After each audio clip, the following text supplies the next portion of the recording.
Hello everyone, this is Santosh here and आज हम लोग मैकेनिक्स के सीरीज़ को आगे बढ़ाते हुए रेजोल्यूशन ऑफ फोर्सेस पढ़ेंगे। पिछले कुछ वीडियोज़ में मैंने आपको कवर कर दिया है मैकेनिक्स का बेसिक सिलेबस एंड मैकेनिक्स क्या होता है, उसका क्लासिफिकेशन एंड ये सब कुछ मैंने पिछले वीडियोज़ में कवर कर दिया है। तो अगर आप चाहते हो कि हम देखें तो आप देख सकते हो। आज हम लोग पढ़ेंगे रेजोल्यूशन ऑफ फोर्सेस। ठीक है, तो चलिए शुरू करते हैं रेजोल्यूशन ऑफ फोर्सेस।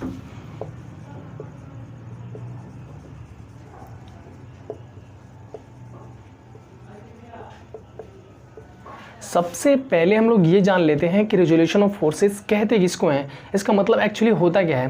तो देखो, रिजोल्यूशन ऑफ फोर्सेस का सिंपल मतलब होता है कि अगर एक फोर्सेस आपको दे दिए जाते हैं जो कि थीटा एंगल पे ग्राउंड से लग रहा है, ठीक है, इसका मैग्नीट्यूड जस्ट सपोज हम लोग आर कर लेते हैं, तो इसका दो कंपोनेंट होता है। एक होता है इसका हॉरिजॉन्टली कंपोनेंट एंड एक होता है वर्टिकली कंपोनेंट।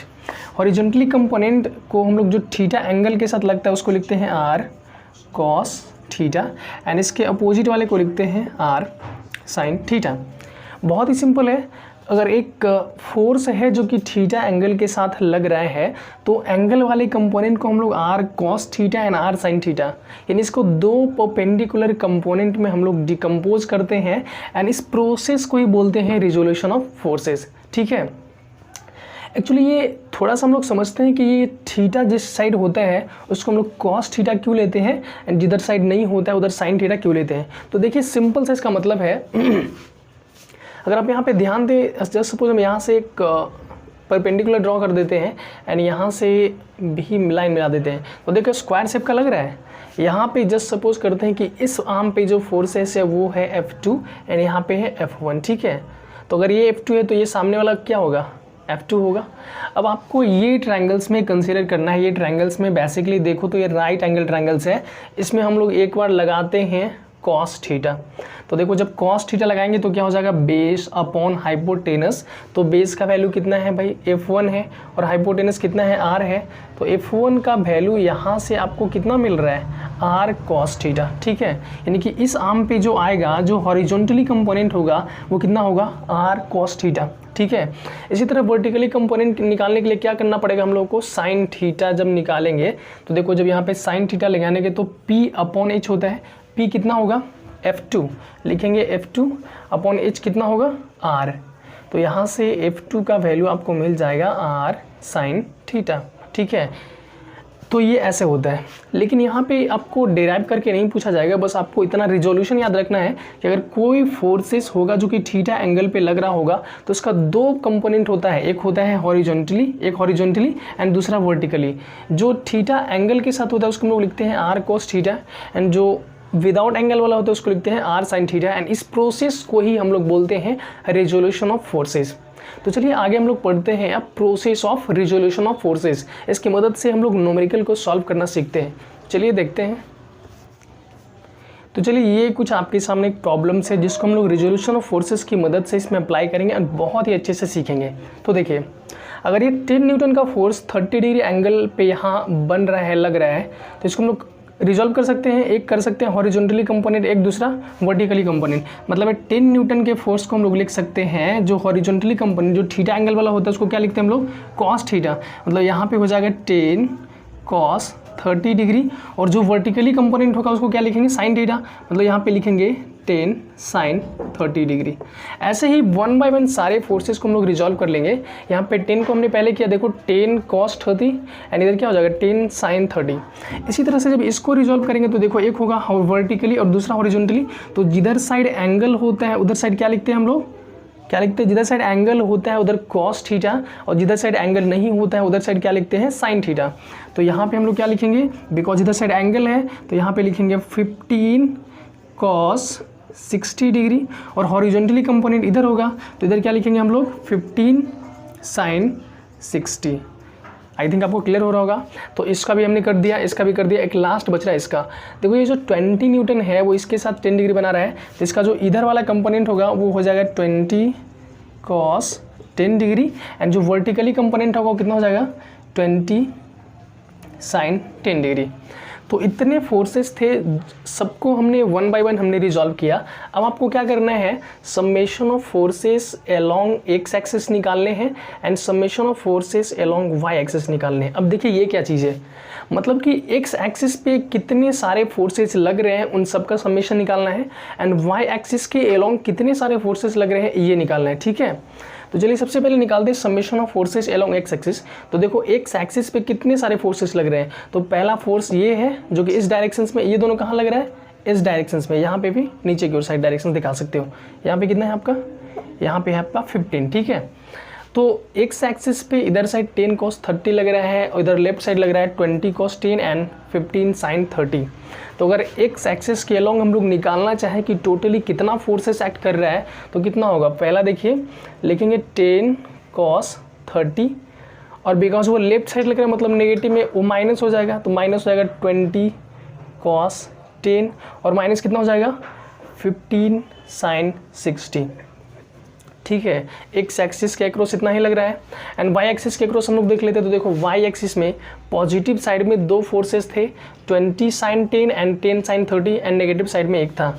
तो जब ये निकालेंगे तो हो जाएगा 20 sin 10 माइनस, बिकॉज माइनस होता है जब इधर लगता है तो ये वाला पहले प्लस एक और है तो लिख लेंगे 10 sin 30 और माइनस कितना हो जाएगा 15 cos 60। सिंपल सी बात है, आपको X axis and Y axis के अलोंग टोटल फोर्सेस कैलकुलेट करने हैं, sigma F X and sigma F I, ठीक है। तो यहाँ पे हम लोग एफ एक्स और एफ वाई की, तो इसका वैल्यू आपका आ रहा है -24.02, यानी कि इसका वैल्यू आ रहा है -24.02 न्यूटन, ठीक है। इसी तरह से हम लोग summation of forces along Y axis भी निकाल लेते हैं। तो देखिए इसका कितना आएगा 20 sin 10, इसका वैल्यू आपका कैलकुलेट होकर आ रहा है 0.972। इसको भी आप चेक कर लीजिएगा। चलिए इसको 0.97 ही लिख लेते हैं, ठीक है। हम लोगों को दोनों ही वैल्यूज़ पता हो गए। यहाँ पे summation of forces along X axis भी मिल गया, summation of forces along Y axis भी मिल गया, जो कितना है। अब यार इतना यहाँ पे करने के बाद आपको क्या सोचना है, देखो जो एक्स एक्सिस के अलोंग टोटल वैल्यू कैलकुलेट होके आया, यानी कि जो टोटल वैल्यू हम लोगों को मिला वो क्या आ रहा है, नेगेटिव आ रहा है। मतलब एक्स एक्सिस पे जो टोटल वैल्यू कट के, मतलब इधर कुछ लग रहा है कुछ इधर लग रहा है, फाइनली वैल्यू किधर लग रहा है, फाइनली जो फोर्स लग रहा है वो नेगेटिव लग रहा है, मतलब वो इधर के डायरेक्शंस में लग रहा है, ठीक है। और जो वाई एक्सिस पे लग रहा है वो पॉजिटिव में है, मतलब वो इधर साइड लग रहा है। यानी कि अगर summation of F X and F Y को हम लोग बनाना चाहें तो यहाँ पे ऐसे बना सकते हैं। देखो ये बनाएंगे किसको, समेशन ऑफ एफ वाई को। ये ओरिजिन से ऊपर साइड बना रहे हैं वो इसलिए because summation of F Y कितना आया है, पॉजिटिव में आया है 0.97। एंड जब समेशन ऑफ एफ एक्स बनाएंगे तो आपका -24 आया है, मतलब इधर चले, इधर तो पॉजिटिव होता है तो कहाँ लिखना पड़ेगा, इसको इधर साइड इंडिकेट करना पड़ेगा, ठीक है। मतलब समेशन ऑफ एफ एक्स को हम लोग नेगेटिव में इंडिकेट करेंगे, इसको यहाँ पे समेशन ऑफ एफ एक्स, इसका वैल्यू आपके पास है -24.02 newton and summation of F Y आपका है 0.97 न्यूटन। अब आप बताओ, पैरेललोग्राम्स लॉ ऑफ फोर्सेस में आपको पता है कि जब दो फोर्सेस किसी एंगल पे एक्ट कर रहे होते हैं तो उनका रिजल्टेंट फोर्स कैसे निकाला जाता है। तो इन दोनों के बीच का सिंपली एंगल कितना है, 90 है, तो आप रिजल्टेंट निकाल सकते हो। देखो रिजल्टेंट निकालने का फॉर्मूला पता है, f1 square plus f2 square plus 2f1 f2 क्या होता है, कॉस थीटा। जब यहाँ पे थीटा का वैल्यू 90 डिग्री है तो कॉस थीटा वाला टर्म क्या हो जाएगा, 0। मतलब बेसिकली हम लोग यहाँ पे लिखेंगे f1 square plus f2 square, यानी f1 अगर हम लोग यहाँ पे समेशन ऑफ f मानो, यानी अगर आप इसको f1 कंसिडर कर रहे हो इसको f2, तो क्या हो जाएगा समेशन ऑफ f का square plus summation of fy का स्क्वायर, ठीक है। आई थिंक समझ में आ रहा होगा।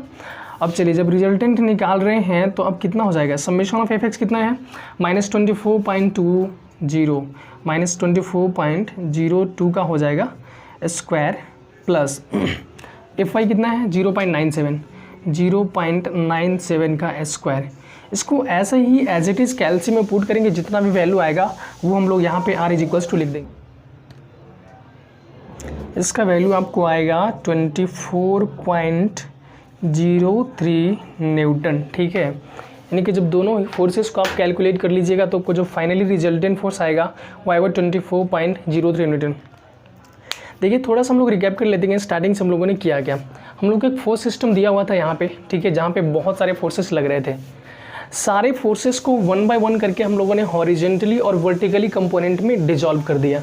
जैसे कि यहाँ पे 10 था तो उसको किया हॉरिजेंटली एंड वर्टिकली, यहाँ पे 20 था तो इसको भी किया हॉरिजॉन्टली एंड वर्टिकली। यहाँ पे 15 था तो उसको भी किया वर्टिकली, ये वर्टिकली कंपोनेंट एंड ये हॉरिजॉन्टली कंपोनेंट। एंड उसके बाद हम लोगों ने एक्स एक्सिस के एलोंग जो फोर्सेस का टोटल मैग्नीट्यूड कितना आ रहा है वो कैलकुलेट किया। उसके बाद फिर वाई एक्सिस यानी समेशन ऑफ एफ एक्स के डायरेक्शन में एन एफ वाई निकाला। एंड उसके बाद हम लोग देखेंगे कि अगर एफ एक्स पॉजिटिव आ रहा है, कहने का मतलब ऑरिजिन से राइट साइड की ओर लग रहा है, अगर एफ वाई नेगेटिव आ रहा है तो नीचे की ओर लग रहा है, अगर एफ वाई पॉजिटिव आ रहा है तो ऊपर की ओर। उसी तरह एक्स भी अगर नेगेटिव आएगा तो लेफ्ट साइड की तरफ लग रहा होगा, एंड जब वाई पॉजिटिव एक्स पॉजिटिव आएगा तो राइट साइड की तरफ लग रहा होगा।